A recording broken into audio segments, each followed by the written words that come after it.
Happy Saturday. We're gonna, hi, welcome back. No, We're gonna take a quick, we're just gonna have a pause for a second. We're gonna round some people up and then we'll be Okay, sounds good. All right, well, we've got folks that are heading in to join us here for our first press conference of the day. Let me run through a couple quick logistical items.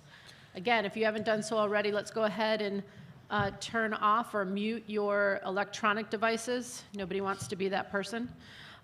Digital Media Hub, the NCAA has that up and running. We'll have quotes from ASAP Sports in there, as well as video provided by Hammond Communications. Unless you are with the team, there is no video allowed in here. You may take photos. The way we are going to roll with today's press conference is I'm going to do introductions of our 5 starters here, and then we are going to take questions. We will take questions not only from inside the auditorium, but we do have Zoom capabilities as well. So make sure when we start that you let us know you have a question. We'll get you the microphone. Give us your name and affiliation and who your question is for.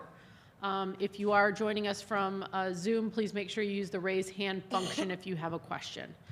So after all of that, it's my pleasure to introduce Creighton student athletes. We have Tatum Rembaugh, Peyton Brodsky, Lauren Jensen, Carly Batchelor, and Emma Ronsick. We'll take our first questions.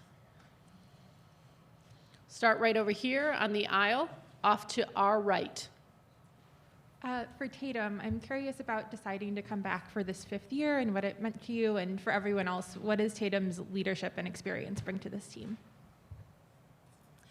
It was a pretty easy decision to come back. Obviously, last year was pretty difficult for a lot of different people, and I struggled with injuries just back to back to back. So I decided really early on to come back, and all the credit to my strength coach and our athletic trainer. They really put me through it this last summer, just making sure that my body was as healthy as it could be. Take our next question from over here on the left in the 3rd row.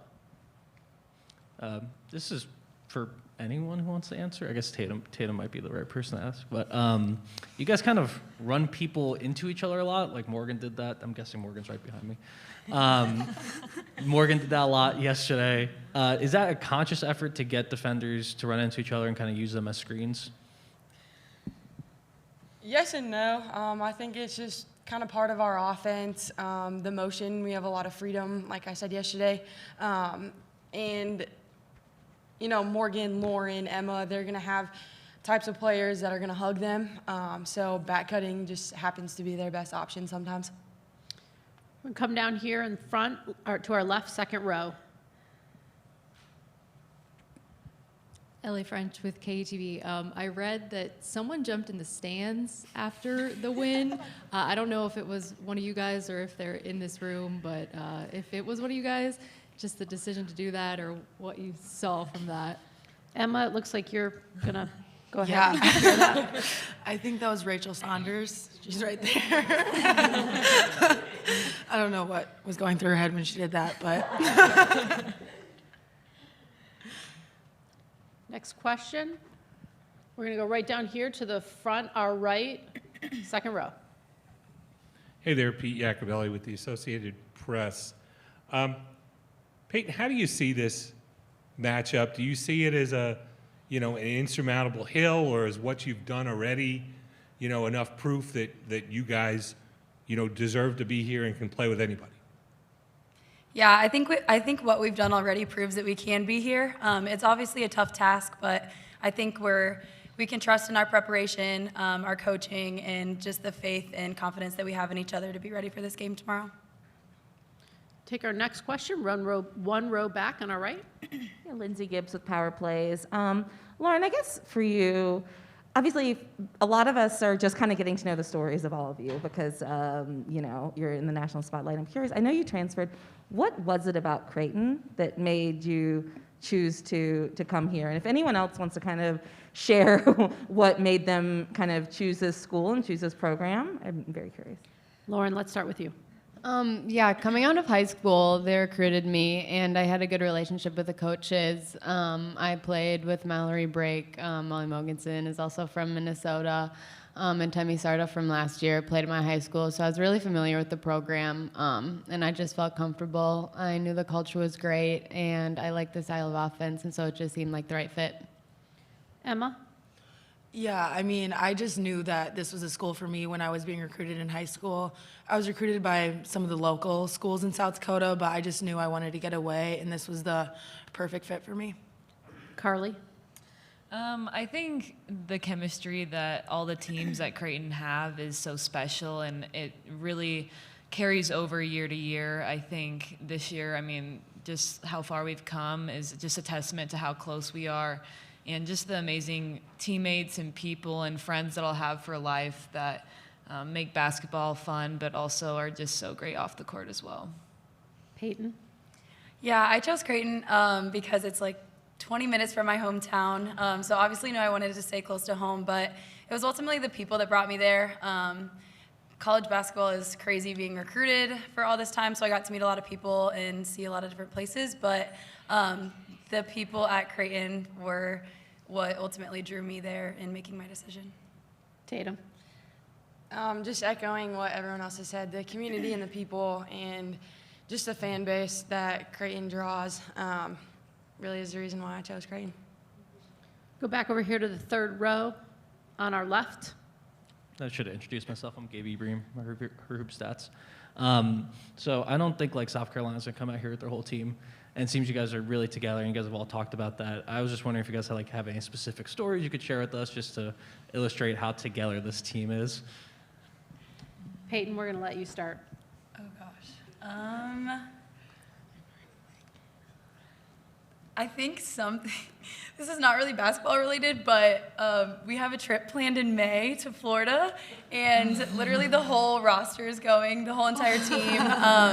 That's something that we planned probably like 2 months ago, so it's been in the works, but it just shows that like we really do enjoy being around each other on the court, but also off the court, and I think that contributes to our success.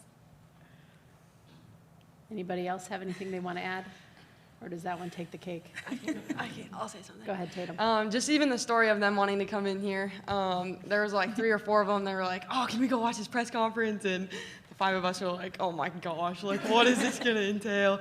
But it really just goes to show that we love being around each other and we love supporting each other. We're going to take our next question from the far left on the aisle, about 5 rows back. Hi, Andrea Adelson with ESPN.com. For Tatum and Peyton as the veterans up there, what is it about this team in particular, whether it's chemistry, the way you guys have come together, that is different from the other teams you've been on that have allowed you to get to this point? Go ahead, Tatum.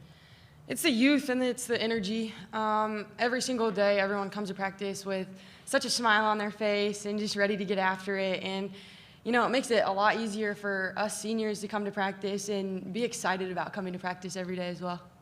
Peyton? Yeah, I think we have a really good balance of young talent and then also older and wise leadership. Our 3 leading scorers are sophomores, which is kind of crazy. You don't see that every single day, but I think it comes with the bond that we have with those girls and the trust that we have in them to make plays when it's needed. And then just using me and Tatum's and even like Carly's leadership and experience that we've had throughout our 3 and 4 years playing for this program really helps a lot. Take our next question, standing in the aisle. Hi, this is for Tatum and Emma. I'm wondering if the energy, the dynamic, if anything changes at this point, because the first 3 wins in the tournament, you advance to the next round. Now we're talking about going to the Final Four. Does it feel any different at this moment? Tatum? I would say no, it doesn't feel any different. I know for me personally, the next game could always be my last game, and I'm not ready for the next game to be my last game. Yeah, I mean, it's just all a surreal feeling that we've made it this far, and we've had this belief in ourselves the whole season. We knew that we could prove everyone that this is where we belong, and we don't want the season to be over for the seniors, and especially just because we've had such a great season, and we don't want to be done hanging out with each other in this team. So we just want to keep going as long as we can. We're going to go next here, right in the middle. Hi, Remy with the New York Times. Yesterday, your coach just said you guys play a little bit different than everyone. How would you describe your playing style, and how do you think it benefits you in this tournament? Carly, let's start with you. Well, first off, you look at a lot of teams, and there's usually someone above 6'2" or 6'3", and clearly we don't have that. We're probably averaging around a 5'8" height between all of us, so I think that's pretty unique of teams that have made it thus far. But I also think that's a strength of ours, is being able to just be such a 5-out team and not having to rely on size, and just everybody being able to shoot and cut and score. I think it makes our motion offense so fluid and just makes it easier for us to all get involved. All right, we're going to take our next question from right down here in the very front. Rick Henry, WIS-TV, Columbia, South Carolina, and this is for anyone who wants to tackle it.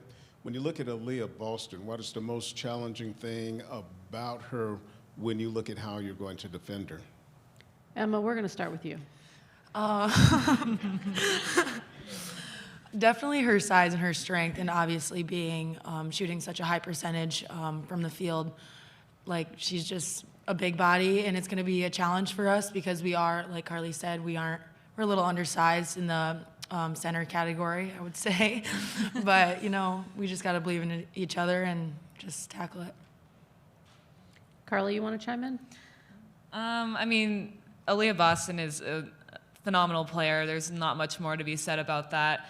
Obviously, she's super talented and has gotten her team to this point. So I think, the biggest thing for us is just limiting offensive rebounds and just trying to pack the paint as well as we can and, keep her off the boards. Take our next question back on the aisle to our far left. Just echoing on some of the themes that we've touched on for Emma and Tatum, when you guys are different than most other teams in the tournament left, you don't have a superstar who's leading the team every single night and scoring. You're a true team.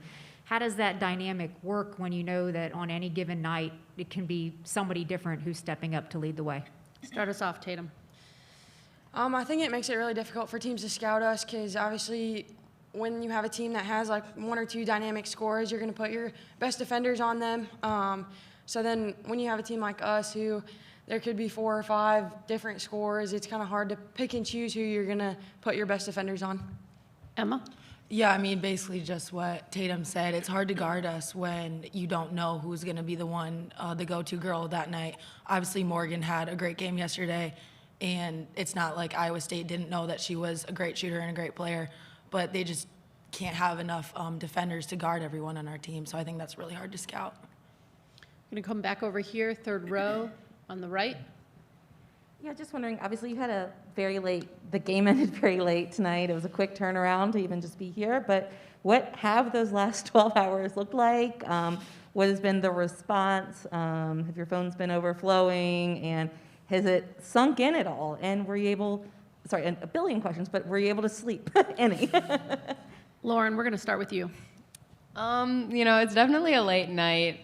Just that excitement of making it to the Elite Eight. It was definitely hard to fall asleep last night, and obviously there's still excitement there, being less than 12 hours removed from the game. But I think we're all locked in and ready to take on South Carolina. Carly? Nothing a little melatonin won't fix. So. Emma, you got anything? Yep, melatonin. All right, we're going to come back down here to the front, second row on our right. Pete at the AP.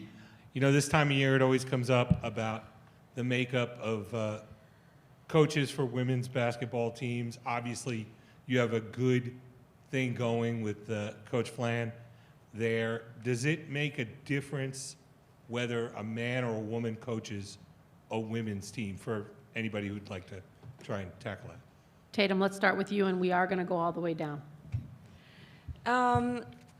Flan's amazing.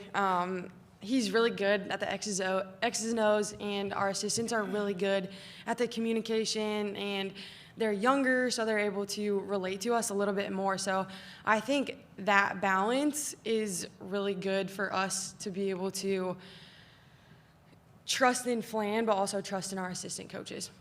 Peyton? Yeah, just echoing on the balance that we have in our coaching staff. Flan always says they don't come to him, me, is what he says when we have problems. We go to our assistant coaches, the women on our team that we can relate to that have been in our position more recently. But Flan is by far the smartest basketball coach I've ever played for. The way we scout, the way we put our time into the opponents that we're playing is all him, and I think that is why we're able to win the games that we have won. Lauren?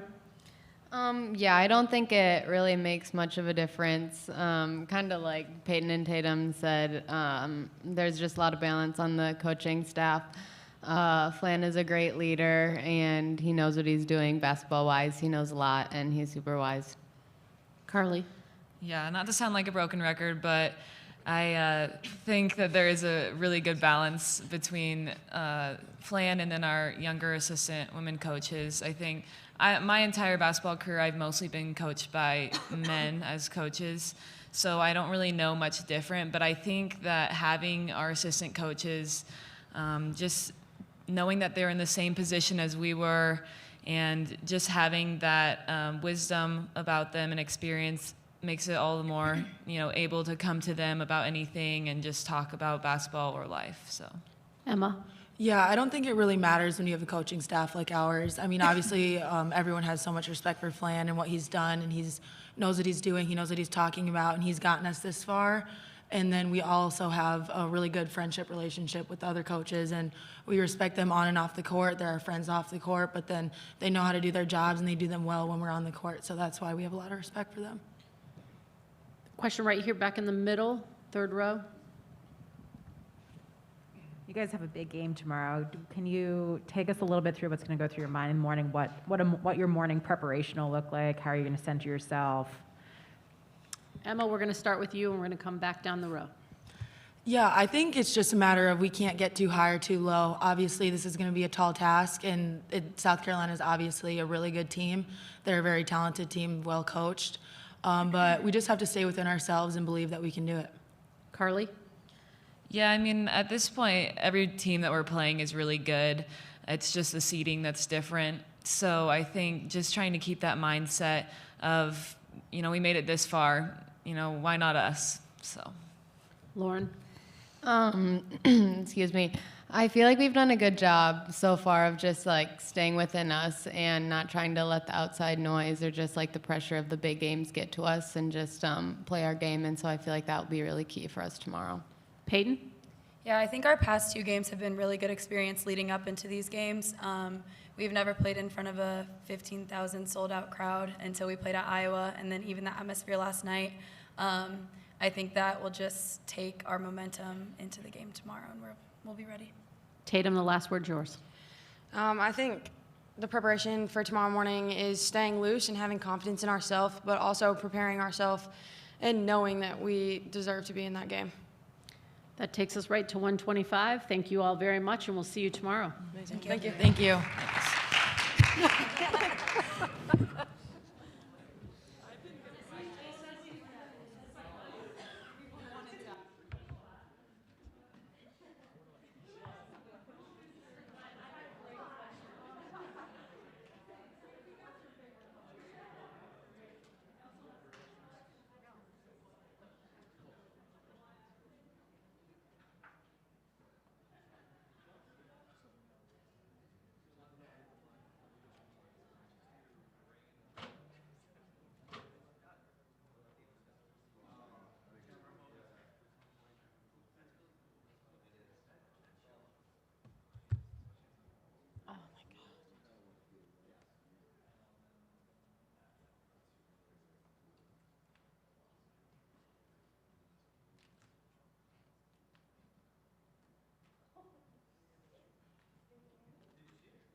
Yep, sounds great.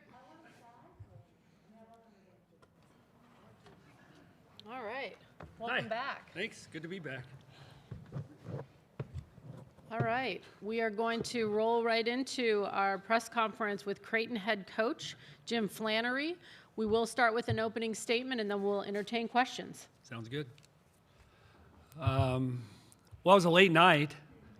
My kids went to bed at 1:45, I think, at the earliest. But yeah, it's hard to come down from what we've been able to experience the last 8 or 9 days. So I hope our players got a good night's sleep, and we won't do much today. We'll maybe kind of a glorified shoot around. We'll just get some shots up and a little bit of walkthrough, and we know what the challenge. We think we know what the challenge is for tomorrow night. I mean, we're playing a team that's really, really good defensively and rebounds the heck out of the ball, and we've got to do everything we can to make it as competitive from a rebounding standpoint as we can. And that doesn't mean we're going to be even on the glass, but I can just tell you from watching them play live in the first game and then coming back out during warm-ups of our game with Iowa State, the contrast between the size of of Iowa State's and Creighton's post players and the size of South Carolina's post players was pretty dramatic. So just seeing that obviously is going to, makes that really important. And, we're going to have to take some risks and do some things defensively that we wouldn't normally do against teams, or have to defend a little bit differently just because of the size and the rebounding that they have.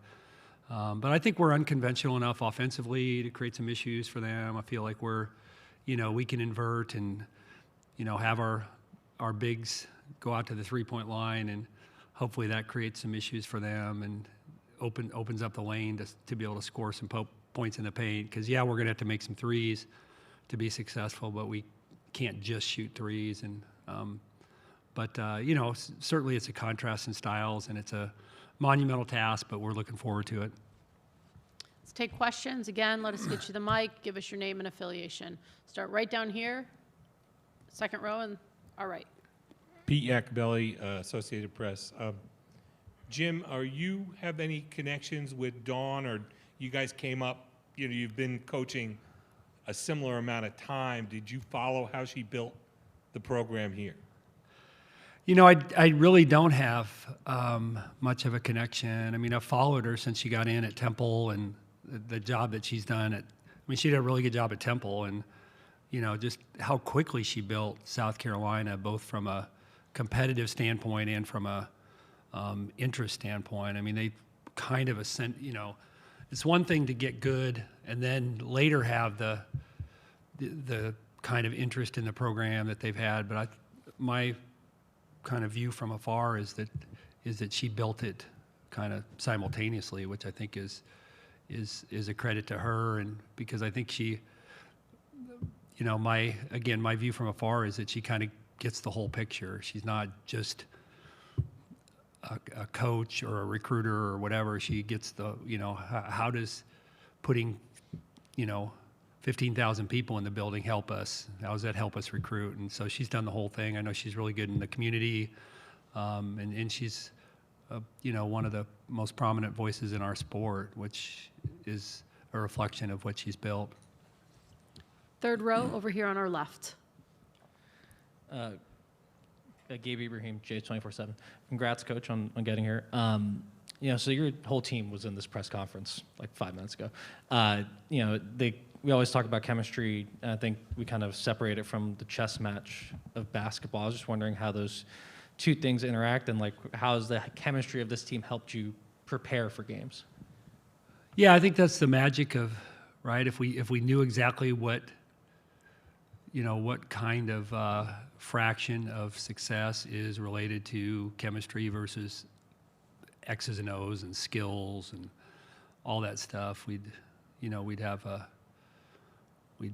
patent that formula. So I do think our chemistry and the joy that our team plays with and the way that they care about each other has played into our success this year. I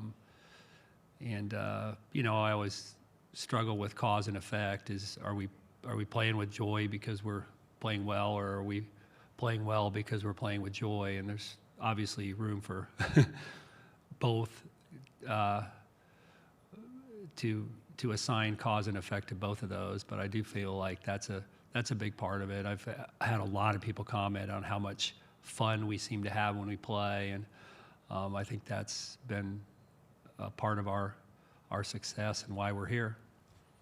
We're going to take our next question from the aisle, standing up. Hi, Flan. Curious about the process of playing 2 games in 3 days. Obviously, you had a ton of success last weekend. You have this day in between games. How do you manage your time, maybe compared to how you manage the team's time, and trying to put yourself in the best position tomorrow night?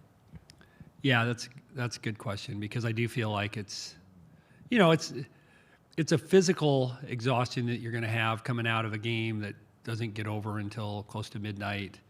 But I think the mental exhaustion of the last, like I said, 8 or 9 days too, you got to be careful not to put too much on their plate today and tomorrow. I'm glad the game is a little later. I mean, I think I usually like games that are earlier because I don't like to sit around all day. But I think in this case, it's a good thing for us that it's a later game based on how late we were there last night. So we won't do a lot of live stuff today. I mean, looking at how much we went through, and I know our players are going to ice bath and, need the time to do that, and, and spend some time with their family tonight. But I think you kind of, at this time it's more the mental. So we'll watch a little bit more film, and because we have very little time really, or don't want to put the energy into the physical prep. So it's just a little bit more film and making sure that we have a pretty tight game plan put together. Far left on the aisle. Hi, Andrea Adelson with ESPN.com. I have a 2-part question. First, I'm wondering whether it means more as an alum to be here on this historic run for your school. And related to that, I'm wondering how you made the decision to get on the women's side and start coaching women's basketball essentially right after your playing days were done. You're generous calling my playing days playing days.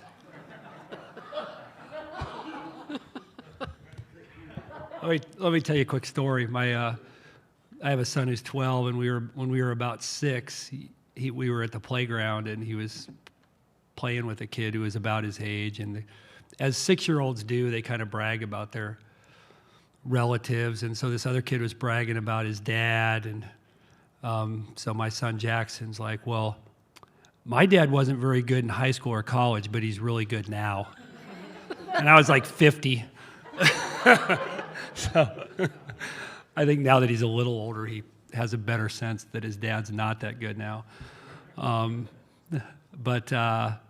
Yeah, the first part about, I don't know any different. I've been at Creighton pretty much forever, so I sometimes you struggle to answer that question because I don't really know what it would be like to coach somewhere other than where I went to school. So I can tell you it means a lot, and it's on the days where it's maybe a little bit more of a struggle, it's easier to be invested because it is your alma mater. And so I think that's maybe how I would answer that, is that you let things slide maybe a little bit more that could be irritating because you have a belief that where you are is the right place to be, and it's the right place it's a great place for young women to have the opportunity to play basketball and grow up. And I got into the women's game. This is again, I was on the college golf team at Creighton. So my college golf coach, my last 2 years, was Bruce Rasmussen, who was at that time the women's basketball coach. And so that was my ticket in. I was, I kind of I didn't know that I would coach. I kind of wanted to go to law school. I was weird and majored in philosophy, and was kind of, tracking toward that. And I just couldn't pull the trigger. And I volunteered for Bruce right out of college, and because of my relationship with him, and that's kind of how I got into the women's game. So Was that both of your questions? Yep. Okay, thanks. We're going to go over here to the right third row. Lindsay Gibbs with Power Plays. You know, you've been head coach now for 20 years, and I would just wonder, like, did you think you were going to get here to the Elite Eight? Like, was this something that was a bucket list item for you? Was something that you would have felt disappointed if you had never gotten here? And what does it mean to get here with this group? Yeah, I mean, first of all, I think our entry into the Big East helped elevate our program and our potential. I think the resources were, I think we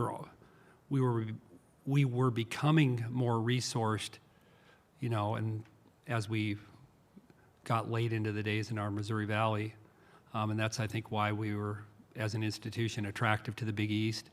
But I think it's helped elevate our recruiting and our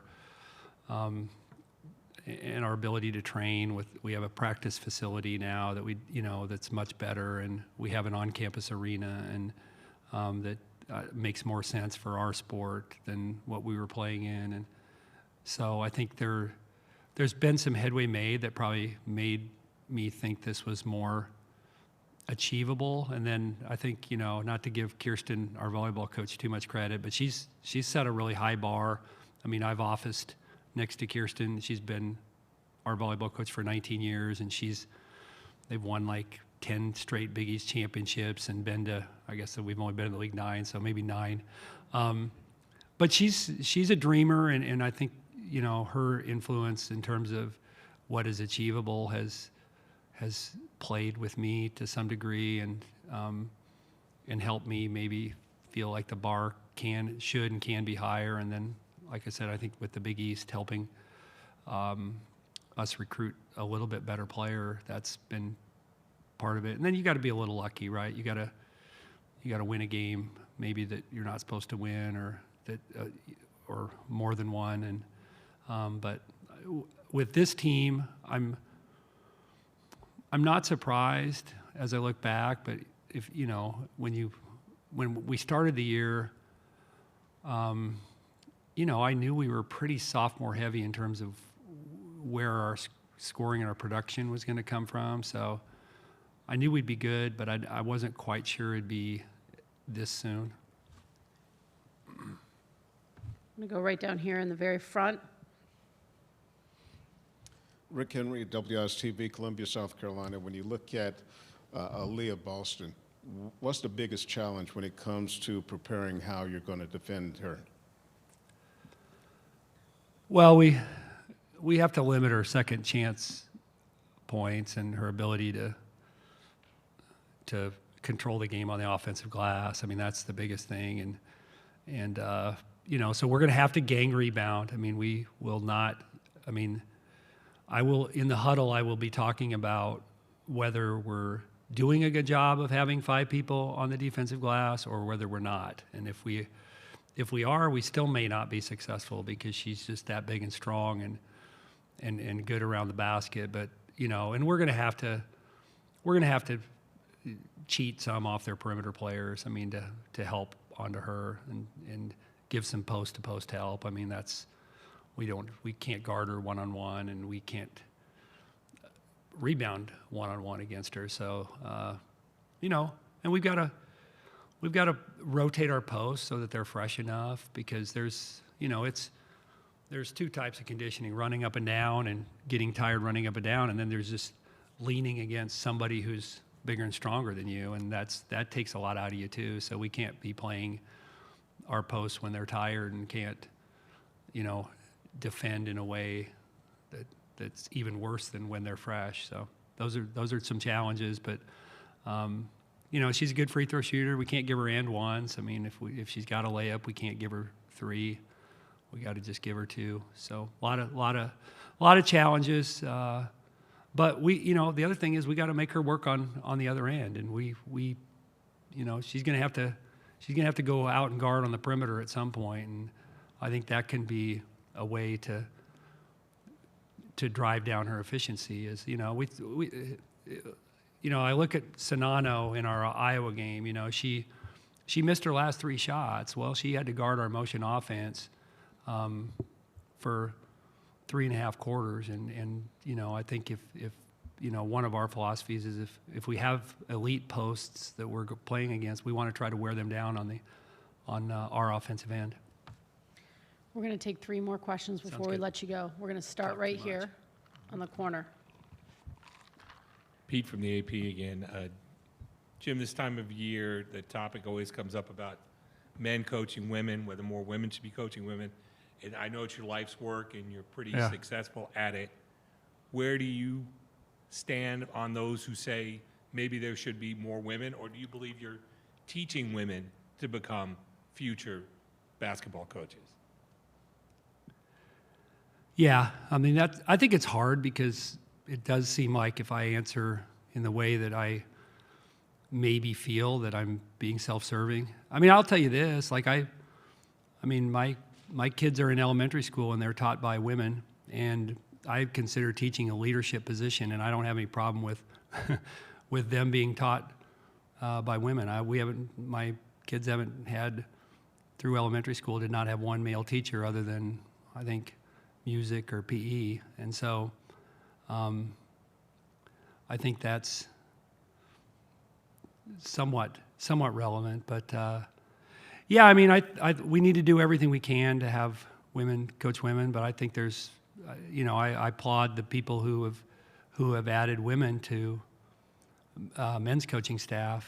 You know, one of the players in our league, Georgetown, Milan Bolden Morris, was just hired by Jim Harbaugh to coach quarterbacks, and I think that's awesome. So I think we're headed down that road a little bit, not nearly as quickly as it needs to happen, but I do feel like, you know, you've seen a lot of NFL staffs add females and NBA staffs add females. So I think hopefully we're getting to the point where that's more the norm, and then we don't have to maybe talk quite as much about there are men coaching women.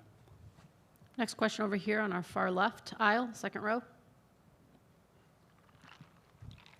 Flan, the girls just seem like they're having so much fun, and just you guys all as a team seem like it. Why is it so important to have fun during this time, especially when it comes to tournament time, and how much importance from a standpoint does that translate to just the play on the court? Yeah. You know, I've been described as an Irishman with a temper, or a bit of a temper, and I'm not always great about the way I display it, but we do talk a lot about joy, and I try to get them to understand that that's a big part of being successful, and that's why you do it, right? I mean, you know, we kind of say don't kick the joy out of it, keep it in there. And you know, at some point when you're a kid and you play, okay, it's play, and then all we talk about is, well, you got to work at it. You know, it's work and it's work, and then to me the best thing that you can have is that synthesis of viewing it as both play and work. And again, if all you focus on is the work and not the play, and that's why I think, you know, our style of play is we let them play. Like, I mean, there were that third quarter, I don't know that I called really the second half. I mean, we didn't call almost anything from the bench, so we're trusting them a lot. And you know, I asked them a couple times, hey, what do you want to do on that? What do you want to do on that action that Iowa State's running? What do you guys want to do? I have my ideas, but what do you want to do? And I think I try to empower them, because I think that's, you know, I think that's helpful too in creating that. Last question right here on our right side, about 4 rows back.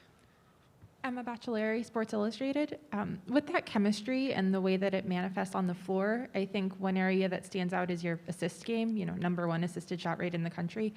What do you think is behind that, and what do you think makes it hard to defend? Yeah.